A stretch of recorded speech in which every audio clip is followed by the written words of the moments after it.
Sziasztok! Nagy szeretettel köszöntünk titeket a Mini UX Audit harmadik adásában. Én Máriás Attila vagyok, a 22 Design alapítója. Én pedig Farkas Flóra, 22 Design vezető designere. A sorozatunkban különböző oldalakat elemzünk, UX hibák, UX erősségek szempontjából megkeressük, hogy mi az, amit érdemes megtartani, mi az, ami erősség, és mi az, amin érdemes lenne változtatni. És a mai alkalommal az A La Carte Studio honlapját fogjuk megnézni, akik francia nyelvoktatással foglalkoznak. Nézzük is meg ezt az oldalt. Flóra, mit szólsz? Első benyomásra amúgy szépnek tűnik az oldal, görgessük egy kicsit át együtt, nézzük meg, milyen tartalmai vannak. Ez a szépség az valamilyen szinten szubjektív is, de azért szerintem ennek az oldalnak a kapcsán el lehet mondani, hogy tehát ez a mai trendeknek megfelelő design megoldásokat alkalmaz. Tehát még hogyha valaki esetleg azt mondja, hogy számára nem tudom, esetleg nem feltétlenül annyira tetszik, azért objektíve, amit szerintem itt szépségnek, esztétikumnak elvárásként lehet felróni, azokat egyébként ezt teljesíti. Tehát, igen, szép nagy képek vannak, jól olvasható szövegek, igazából kiemelkednek a CTRL gombok szerintem ugye szépen, kontrasztosan a háttérből, mármint hogy azt hozza szerintem, ami igen egy elvárható, hogy 2023-ban egy ilyen típusú oldaltól. Igen, szép kis parallaxos megoldás, tehát hogy görgetek, akkor a háttérben ez a kép ez valahogy máshogy működik, ez is ad egy ilyen térérzetet az egésznek. A betűtípusra is felhívnám a figyelmet, tehát szerintem ez szép. Szóval alapvetően rögtön van egy jó benyomás, ami szerintem baromi fontos. Tehát rögtön van egy jó érzésem ez az egész csapattal kapcsolatban, ahogy ezeket a design elemeket látom. Viszont kicsit átgörgetve az oldalt, felmerül a kérdés, hogy vajon pontosan mit is érhetek itt el? Flóra, szerinted ez hogyan működik? Hogy látod, mennyire egyértelmű, hogy milyen kérdések merülhetnek fel a felhasználóban? Hát első ránézésről őszinte leszek, én nem feltétlenül értettem meg, hogy úgyhogy csak átfutottam, nem mélyedtem bele a szövegbe, nem feltétlenül értettem meg, hogy mit csinál igazából. Igen. Felmerül szerintem az a kérdés, hogy itt tulajdonképpen, hogyha francia nyelvet akarok tanulni, ez szerintem megvan, tehát az azért nagyon egyértelmű. Valami francia, igen. Ez biztos, és az is, hogy nyelvtanulás, tehát ugye ez a része, és ez már rögtön egy jó dolog, hogy ez nagyjából belőttük, viszont az, hogy ezen belül ez milyen formában történik meg, az viszont nem annyira nagyon egyértelmű. Itt így fel is tenném a kérdést, és a nézők, gondoljátok át, hogy most ezen a ponton mit gondoltak erről. Ez az oldal arról szól-e, hogy egy kurzusra jelentkezzek, egy élő nyelvoktatásba, egy online nyelvoktatásba tanárral, vagy ez egy videókurzus, amit végig lehet vinni, vagy ennek esetleg valamilyen hibrid megoldása. És most lelőjük a point, egyébként itt a legutolsó megfogalmazás volt a valódi. És itt ezt ezen a feliraton lehet talán a legjobban látni. Itt egy olyan fajta módszert képzeljetek el, mint a Duolingo-nál te magad videókurzusokat, feladatokat végzel el, de, és akkor ez pedig egy erős értékajánlat a Duolingohoz képest, hogy van személyes supportra lehetőség, vannak nyilvános órák, kialakul egy kis közösség, akiktől kérdezhetsz, akikkel együtt tanulhatsz, de alapvetően azért ezek a leckék, amiket te otthon magad, amikor szeretnél, akkor végzel el, ezek adják az alapját az egész kurzusnak. Szóval ez szerintem egy tök érdekes modell, szerintem vonzó is, tehát szerintem sokak lehetnek olyanok, akik a Duolingo-nál egy picit többet akarnak, de közben pedig azt előnynek érzük meg, hogy maguk szabják be ennek a tanulásnak az időbeliségét, folyamatát. Viszont lenne szükségük arra, hogy egyet-kettőt kérdezzenek egy tanártól, szívesen belefolynának ebbe a részébe is. És ez látszik picit ezen az oldalon, hogy ezt a kulcsüzenetet, ezt talán túlzottan nyilvánvalónak veszi. Igen. Gyakran szerintem az, hogy az, amivel foglalkozol, az számodra már eléggé egyértelmű, az a formátum az kézenfekvő, és elfelejted azt, hogy ez nem biztos, hogy mások számára is annyira egyértelmű. És egy olyan fajta ilyen kulcsüzenetet kell megfogalmaznod magadról a journey elején, ami még erre utal, ami ennek a funkcionalitására, erre a kereteire, hogy ez pontosan micsoda, és utána tudok rátérni arra, hogy egyébként ez például a karrieremet meg tudja támogatni, hogyha franciául jól tudok beszélni. Így. Ugye ezt hívjuk a marketingben USP-nek, az egyedi értékajánlat, amit lényegében talán úgy lehet a legkönnyebben megfogni, hogy egy olyan üzenet rólad, vagy a termékedről, szolgáltatásodról, amivel egyértelműen leírod azt, és kitűnsz a tömegből, szóval megkülönböztet téged lényegében a konkurenciától.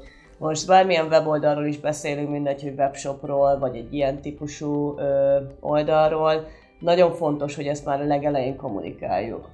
Nem minden felhasználó ugye érkezik hirdetésekből, vannak organikus úton érkező felhasználóink, minél egyértelműen kommunikáljuk az erősségeinket az oldal legelején, és hogy kik vagyunk és mit csinálunk, annál gördülékenyebb lesz később maga a folyamat is az oldalon. Igen, a jó hír az, hogy ez egy könnyen orvosolható dolog. Főleg abban az esetben, hogyha valóban van egy egyedi értékajánlatod, és itt most az egyediségről beszélek, azért ez sokszor nagyon nehéz megtalálni, vagy inkább kommunikálok valamit, amit egyeninek állítok be, de valójában ez nem annyira nagyon ilyen alapvető valami. Itt szerintem ebben az esetben azért van egy olyan fajta formátum, ami szerintem sok más versenytársashoz képest egyedibb, szóval van mire alapozni, és ezeknek így a helye is, a dizájnja is tulajdonképpen megvan, de szerintem ennek az oldalnak a design elemeit felhasználva, picit átstruktúrálva, hogy hol mit mondok, melyik üzenetet mikor helyezem el, hol helyezem el, azzal sokkal egyértelműbbé lehetne itt tenni ezt az üzenetet. Abszolút. Itt még kis pozitívunkon kiemelném egyébként a karuzelnek a működését is. Itt nem akar túl gyorsan lapozni, van egy kis háttér szín, hogy kiemelje a szövegeket, meg a gombokat. Szóval ez egy olyan megoldás, amit egyébként nem mindig szoktak jól alkalmazni. Látszik, hogy itt ezt igényesen elkészítették. Szóval szerintem itt egy újabb pluszpontot adhatunk.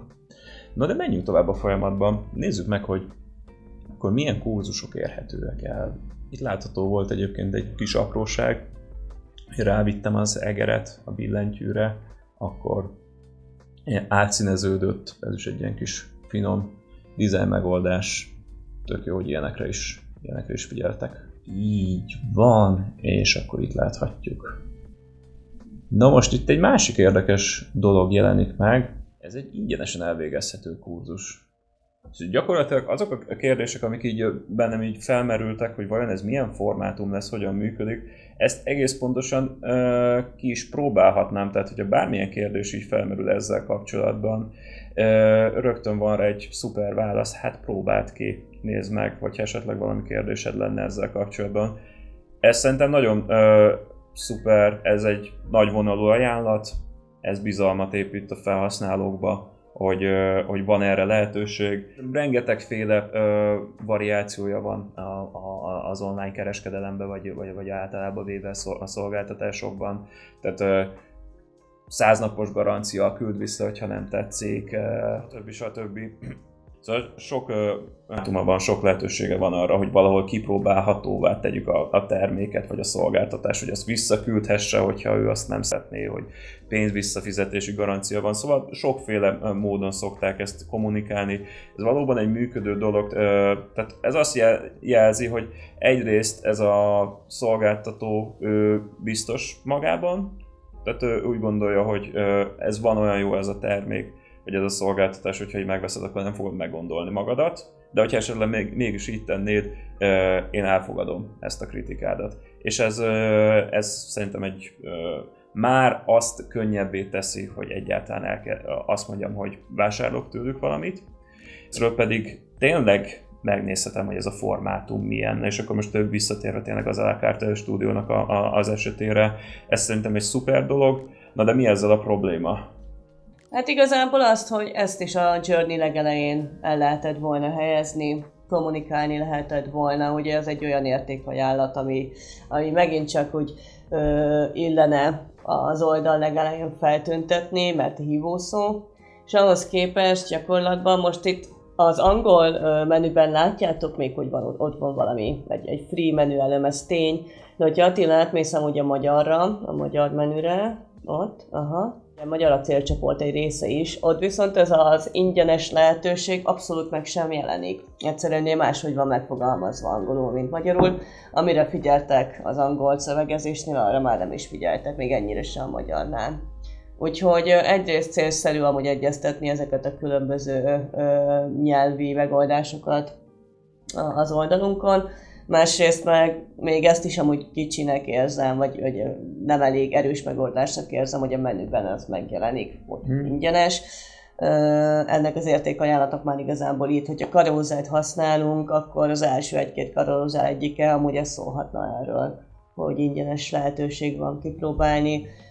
Ezek bizonyítottan konverziónevelő megoldások. Mert hogy ha már bármit adunk ingyen, vagy kipróbálhatnak ingyen, az jelentősen meg tudja növelni a regisztrációk vagy vásárlások számát. Van.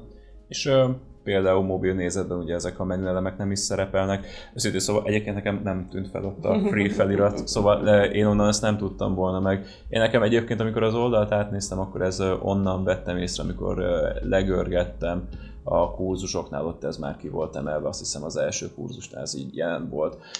Nagyon alul van, ahhoz képest nagyon alul. Igen, szerintem ez egy első fontos információk között van. Először azt mondanám el, hogy ez a formátum micsoda, igen. És rögtön utána azt, hogy ezt ingyen próbált ki, és igen. Utána mutatnám azokat, hogy ez a francia életérzés, a szerelemnyelvet, tehát hogy ezek ilyen jó kis kreatív szövegek, és szerintem kell ez a megerősítés. Valószínűleg ezek a gondolatok, ezek valamilyen formában ott vannak a felhasználóban, és jó, hogy ezekre visszalelnek, csak ezek már inkább ilyen második, harmadik lépésben érdekesek, hogy ezeket megkapja a felhasználó. Igen, jó, hogy rezonál az oldal üzenetekben amúgy azzal az érzéssel, ami valószínűleg a felhasználóban is benne lappang, nem véletlenül érkezett valószínűleg erre az oldalra, viszont nem ezzel fogjuk meggyőzni igazából a vásárlás mellett, hanem minden mással, az összes többi értékajánlatunkkal, erősségünkkel. És nézzük meg a francia leckéket. Betöltődünk, így van. Érdemes megnézni azt, hogy ennek a lelke folyamata micsoda. És én nekem ekkor volt igazából az első aha élményem valójában, amikor ezt az oldalt átnéztem. Korábban létrehoztam egy regisztrációt, azt most használni fogom. Akkor láthatjuk meg igazából a tanuló modult. Tehát ezt nem pontosan tudtam elképzelni, nem tudtam, hogy mire számít, csak hogy milyen felületen fogok tanulni, ez hogyan fog működni. Feltételezéseim, hogy akár személyesen kell majd belépnem valamilyen videós oldalra, vagy kiküldenek valamilyen anyagot, vagy aktívvá válik olyan menüpont, ami eddig nem. Ezek egyébként, hogy nem teljes mértékben egyértelműek, ezek azért nem annyira nagy problémák, mert kipróbálhatod. Szóval szerintem itt egyszerűen csak ezzel ezt abszolút orvosolni lehetne itt az összes ilyen felmerülő kérdést. Léci, próbáld ki, meglátod, hogy milyen, nem is kell többet magyarázni. És egyébként itt egy jó kis nyelvi platformot láthatunk. Eléggé gyorsan eljutottam oda, hogy akkor ezt a leckét elkezdjem. Valójában azért persze voltak leírások, de hogyha itt a kipróbálás volt a kérdés, akkor ezek a call to action gombok viszonylag jól vezetnek, bár tulajdonképpen már azért sokadjára kattintok arra, hogy kipróbálnám. Ezt akartam mondani, hogy igen, hogy ahhoz képest most meglepően sok lépés volt az, hogy eljussunk idáig, mert hogy csak kattintottál, mert még egyszer. Ezt szerintem valahogyan lehet shortcutolni ezt az egész folyamatot, mert így egy picikét nekem feleslegesen túl kommunikált, vagy túlságosan hosszú. tűnik. Igen. Azért az, hogy valamit elkezdek, és tehát jelzem felhasználóként az igényemet, hogy én ezt a folyamatot szeretném elkezdeni, és a rendszer valamilyen szinten visszakérdez, hogy akkor biztos indítod-e, vagy hogy akkor még látsz egy kis részletesebb leírást, és akkor elindítod magát a modult. Ez szerintem így oké, de talán azért ilyen 3-4-szer visszakérdezni az nem érdemes. Nézzünk be egy picit abba, hogy milyen tanuló modult alkalmaz, mert azért valahol ez lesz a lelke ennek az oldalnak, tehát amit eddig láttunk, az inkább behívott ide, és egyébként ez a maga tanuló modul lesz az, ami pedig itt fog tartani. Tehát ezek kulcs elemek az oldalon belül értelemszerűen. Ezzel kapcsolatban egy kicsit nézzük meg, hogy milyen feladatok vannak, és akkor mondunk pár véleményt. Videót nézhetek meg, hogyha szeretnék. Az, hogy ennek a videónak a leíratát nézhetem, és az olvasási élmény is megjelenik. Újra meghallgathatom. Kártya, elemek, amiket megfordíthatok, ez egy ilyen kis kvázi szótárként működik. Görgetek lefele, tani anyag, és a megszólítása is egy ilyen közvetlenebb, lazább, figyelj, hajrá, tehát hogy ez azt gondolom, hogy egy ilyen folyamatban működnek, és akkor itt lehetnek az első feladatok, amiket meg kell csinálnom. Például le kell tagadnom ezt az állítást. Attila amúgy tud egy picikét franciául, úgyhogy most azzal bírnom. Igen. Egyébként őszintén, hogy végignéztem ezt az oldalt, nekem az alakult ki, hogy amúgy én ezt kipróbálnám, nekem tetszik ez a formátum, amit ők javasolnak. Szóval én azt hiszem célcsoport vagyok. Meg akartam mutatni ezzel a kis folyamattal. Nem teljesen egyértelmű, hogy egyébként pontosan melyik az a feladat, amit meg kell csinálnom. Az előre haladást ezt tulajdonképpen itt a baloldali menüben láthatok egy kis... Észre se vettem, hogy őszintén legyek. Hol tartasz az adott feladaton belül, de tulajdonképpen ez a valóságban azt méri le, hogy te meddig görgettél le. Aha, nem azt, hogy mennyit csináltam meg belőle. Így van, tehát hogyha igazából valamelyik feladatot így félig csinálom csak meg, aztán tovább megyek, attól még ő ezt elvégzettnek tekinti. Aha. Most motivált a felhasználó abba, hogy átugorja ezeket a feladatokat, és így ne csinálja meg? Hát nem egyébként, tehát ezt nem gondolom egy ilyen kulcs problémának, tehát így alapvetően azért, így azért van itt, hogy ezeket így megtanulja. Hát igen, de maga a folyamat amúgy nem ösztönzi még ezen felül. És talán ez egy kicsiket probléma. Így van. Tehát szerintem itt ebben az érdekes, hogy maga az, hogy én valamit megcsináltam, és akkor az leokézzák és visszajelzik, hogy ez pozitív, az egy ilyen kis dopamin forrás nekem, és ez egy ilyen kis öröm. És ezzel kapcsolatban akartam példának meglepő módon a Duolingot fogjuk példaként hozni. Én az egyik kis saját modulomat. Hogyan működik ez a megközelítés. Na most itt is látható egy ilyen lefele görgetés lehetőség, de ez az egyes feladatok, tehát az egyes leckéknek az elemei, amit itt el tudsz indítani. Nem is ezt akartam igazán megmutatni, hanem azt a részét, hogy magát a leckét... Mon chien est intelligent. Hogyan mutatja be. Mon chien egy feladatot, ami egy mondatnak a franciáról angolra való lefordítása. Az én kutyám. Nagyon gyakran használható kifejezés. Én szoktam, jó? UX szempontból mik, amik így alapvetően máshogy vannak megcsinálva? Hát egyrészt ugye, ami talán az egyik legfontosabb, folyamatosan látom ezt a progress párt, ami ténylegesen az előrehaladásomat mutatja, és nem azt, hogy éppen hol tartok ugye az oldalon belül. Szerintem ez kb. A legkritikusabb eleme az egész oldalnak. Meg a másik, hogy én azt szeretem a Duolingóba igazából, hogy nagyon jól tartja a fókuszt. Szóval egyszerre egy feladatot látok magam előtt, amit meg kell csináljak, és itt nincsen kérdés, nincsen tovább görgetés, nincs semmi ilyesmi. Így van. Ez szerintem is ez egy ilyen kulcselem, és ez azért is jó, mert erre fókuszáltam, ezt most megcsináltam, és akkor nézzük, hogy ez sikerült-e.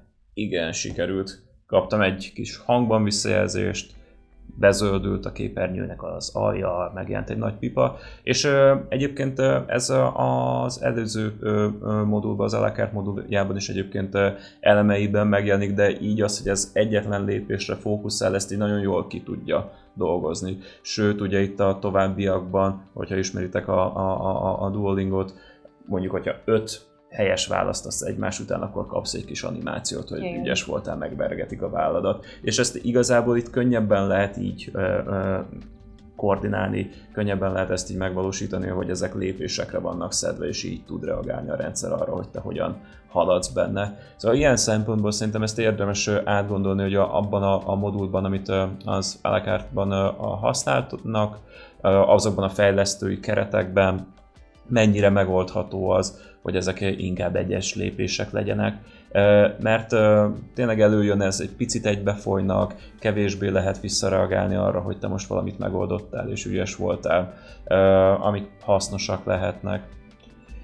És még egy másik dolog, ami részletkérdés, az, de kicsit az egybefolyás témájával mégiscsak összefüggésben van, ez a szövegeknek a törése. Ugye itt sorkizárt megoldást alkalmazunk, ezt lehet igazán szépen alkalmazni, hiszen ennek az a lényeg, hogy nagyon szép vonalak kialakulnak bal oldalt, meg jobb oldalt, a szöveg addig tart, ameddig. Na de ezt a nyomdai technológiában ezeket soronként törlelik gyakorlatilag, és azért néz ki jól mindegyik sor, és azért jól olvasható, viszont itt kialakulhat olyan, mint ebben a harmadik sorban, ez az el is küldesz nekünk egy fotót mondat, ez már nehezen olvasható, tehát ezek a nagy távolságok a szavak között, ezek nehezen olvashatóvá teszik a szöveget, és ez nem azt jelenti, hogy én most ezt nem tudom elolvasni, vagy ezt bármelyik felhasználó ne tudna elolvasni, hanem az azt jelenti, hogy ha sok ilyen szöveget olvas, akkor ebben el fog fáradni. És itt pont, hogy szövegeket fog olvasni, sőt egy új nyelven. Szóval ez itt talán még kiemelten fontos is, hogy ezt ne alkalmazzuk, ezt a megoldást. Nagyon egyszerű a megoldás, balra zártan kell alkalmazni, és a jobb oldalon akkor nem lesz ez a nagyon szép egyenes vonal, amit ezek az albetűk kihoznak, viszont cserébe könnyebben lesz olvasható. Hát valamit valamiért, de hogyha weboldallal foglalkozunk, vagy weboldalt üzemeltetünk, akkor igazából a jó felhasználhatóságnak kell mindig az elsődleges célpontnak lennie. Szóval nem a szépség rovására mehet abszolút az, hogy valami tényleg jó használható legyen, könnyen értelmezhető, könnyen olvasható, és szerintem ez minden oldalnál fontos figyelembe vennünk, és így gondolkoznunk. Át tudtuk tekinteni ezt a modult is, és azt hiszem ezek a legfontosabb elemek egy ilyen oldal kapcsán, tehát mi az, ami behív, ez mennyire kommunikálja jól az értékajánlatot, milyen jó első benyomást ad. Most nekem ezzel kapcsolatban ez az oldal tényleg eléggé vegyes volt az érzésem, mert az első benyomás nagyon jó volt esztétikailag, ez szerintem egy magas színvonalú szép oldal. Az, hogy mi a pontos üzenete, mi a pontos formátuma, az meg egy picit nehezen derül ki. De utána nagyon megörültem annak, hogy ezt ingyenesen megnézhetem, és utána összeállt a kép. Neked, Flóra? Ugyanezt tudnám elmondani, Attila, igazából. Az első benyomás az nagyon szimpatikus volt, utána kicsit túl sok volt amúgy a kérdőjel a fejembe, mert ahhoz képest, mint ami szerintem megengedett. Úgyhogy, de igazából ezek eléggé könnyen olvasolható dolgok, szóval mi mindig ott tartunk, hogy a javarészét amúgy quick win-ekkel elég könnyen lehet orvosolni, hogyha a szövegeinkre kicsit jobban odafigyelünk, az üzenetekre, értékajánlatokra, mit hol kommunikálunk, igazából elég gyorsan nagy minőségi javítást lehet az oldalon csinálni. Illetve igen, a lecke is amúgy összességében, ahogy felépül, nekem tetszik, maga a megvalósítás, és ez most mindegy, hogy technológiai oka van, vagy alapján lett kitalálva, azon még lehetne tökéletesíteni, de az alapok jók igazából. Javaslom mindenkinek, hogy tanuljon franciául, és hogyha tetszett ez a műsor, akkor pedig, hogy iratkozzon fel a csatornánkra, és csatlakozzatok be a következő alkalommal is, amikor egy újabb oldalt fogunk elővenni és elemzünk. Sziasztok, szép napot! Sziasztok!